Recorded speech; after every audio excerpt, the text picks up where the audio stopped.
ብር እኮ ነው። ብሬን መልሽ፣ ራስሽ ነሽ የወሰድሽው።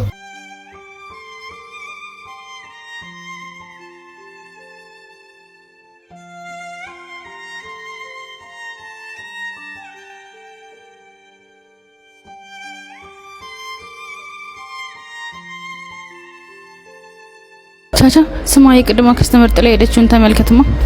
ምንድነው እሱ? እንዴ ብር እኮ ነው። እንደውም የቤት ኪራይ ደርሶብኛል። በቃ ይመጫት። አንተ ያማል እንዴ? የከስተመር ብር ልትወስድ ነው?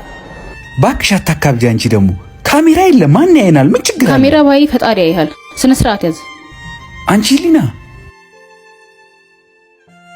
የታለች የቀደመው ልጅ? ጥሯት። እራሷ ናት እቺ ሌባ። ጥሩ ሰው ትመስላለች እኮ ደግሞ ስትታይ።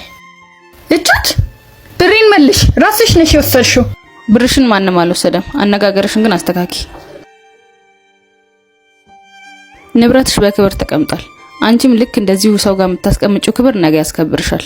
በጣም ነው ማመሰግነው። ባይሆን ስላስከፋሽ እቺን እንደ ቲፕ ያዣት። እሺ ለኔ አያስፈልገኝም። ባይሆን ግን በሙታንሳ ማር ቅዱስ ሚካኤል የሚገኙ አባቶች አሁንም በዚህ በዓት ውስጥ ነው የሚኖሩት። የነሱን በዓት ለመስራት ከቻልሽ በዚህ አካውንት አስገቢላቸው። እነሱን በጸሎት ያስቡሻል።